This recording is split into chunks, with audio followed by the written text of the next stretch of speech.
Hello friends, welcome to my channel. आज मैं आपको वाक्य रचना की अशुद्धियाँ बताने जा रही हूँ कि एक सेंटेंस में किस टाइप की अशुद्धियाँ होती है या हमको क्या क्या ध्यान देने योग्य बात होती है, वो आपको आज बता रही हूँ। जैसे कि वाक्य रचना की अशुद्धियों का मुख्य कारण है व्याकरण के नियमों का सही ज्ञान ना होना। यदि हमें व्याकरण के नियमों का ज्ञान नहीं है तो हम उस वाक्य को सही नहीं लिख सकते हैं, आगे पीछे लिख देंगे और वो रॉन्ग हो जाता है। तो मैं कुछ नियम आपको बता रही हूँ। तो निम्नलिखित नियमों के ज्ञान से शुद्ध वाक्यों की रचना की जाती है। तो सबसे पहले हम ये देखते हैं, वाक्य में पहले कर्ता, फिर कर्म और अंत में क्रिया आती है। वैसे तो आप सब लोग जानते हैं, फिर भी मैं आपको एक उदाहरण से आपको बताती हूँ। जैसे कि मोहन निबंध लिख रहा है। मोहन हमारा हुआ इसमें कर्ता, निबंध हुआ कर्म और लिख रहा है क्रिया। तो क्या देखते हैं हम, सबसे पहले कर्ता, फिर कर्म और क्रिया। अगर इसमें से एक भी आगे पीछे हो जाता है तो वहां पर ये हमारा सेंटेंस गलत हो जाता है। इसलिए सबसे पहला नियम ये है कि पहले कर्ता, कर्म और फिर क्रिया। अब देखते हैं, यदि क्रिया अकर्मक है तो वाक्य में पहले कर्ता और फिर क्रिया आती है, क्योंकि इसमें कर्म तो रहेगा नहीं। तो ऐसा नहीं है कि पहले हम क्रिया करेंगे और बाद में कर्ता, लेकिन इसलिए इसमें क्या होता है कि पहले कर्ता आएगा और फिर क्रिया। जैसे सीता नाचती है, सीता क्या है, कर्ता, और नाचती क्या है, क्रिया। ठीक है, ये करेक्ट सेंटेंस है। अब है, विस्मयादि बोधक शब्द वाक्य के प्रारंभ में आते हैं। जैसे कि आज तक आपने पढ़ा होगा, कोई भी है, आह, वाह, ये सब, हे, छी, ये सब क्या होता है, वाक्य के स्टार्टिंग में ही आ जाते हैं और वो विस्मयादि बोधक वो लग जाता है। तो इसमें हमें ये ध्यान देना है, जब भी विस्मयादि बोधक शब्द आता है वो हमारे वाक्य के शुरू में आता है। जैसे आहा, कितना सुंदर दृश्य है, तो विस्मयादि बोधक हमारा सेंटेंस शुरू में आ जाता है और ये पूरा सेंटेंस उसके बाद में आएगा। एक है पूर्वकालिक क्रिया। पूर्वकालिक क्रिया मुख्य क्रिया से ठीक पहले प्रयोग की जाती है। मैंने अपने पहले वीडियो में आपको बताया है, क्रिया भी कई प्रकार की होती है। उसमें एक क्रिया मैंने बताया है पूर्वकालिक क्रिया। जैसे एक मुख्य क्रिया तो होती है, लेकिन पूर्वकालिक क्रिया होती है वो मुख्य क्रिया से पहले लगती है।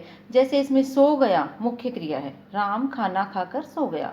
राम तो हमारा कर्ता है, सो गया हमारी मुख्य क्रिया है। लेकिन इसमें क्या काम करके वो सोया है, वो खाना खाकर सोया है ना, तो वो हमारी है पूर्वकालिक क्रिया। तो ये पूर्वकालिक क्रिया मुख्य क्रिया से पहले आती है, उसके बाद में नहीं आएगी। ये ध्यान देने वाली बात है। अब है नहीं का।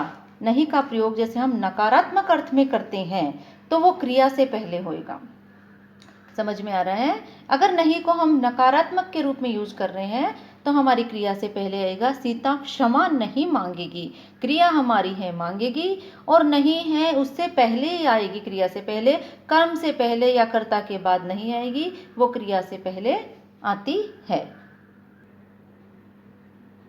और क्रिया विशेषण सदैव क्रिया के पूर्व आते हैं। क्रिया विशेषण मैं आपको फिर बताऊंगी आगे जाके, लेकिन वो क्या है, हमारी मेन क्रिया से पहले आता है। जैसे कि राम हो गया कर्ता, धीरे धीरे है क्रिया विशेषण और चलता है क्रिया। तो इस क्रिया से पहले हमारा ये आया है क्रिया विशेषण। क्रिया विशेषण क्रिया के बाद नहीं आएगा। अब है, जैसे कोई भी आदरार्थक एक वचन, रेस्पेक्टेड पर्सन के बारे में हम बात कर रहे हैं, तो उस कर्ता के लिए क्रिया बहुवचन में होती है।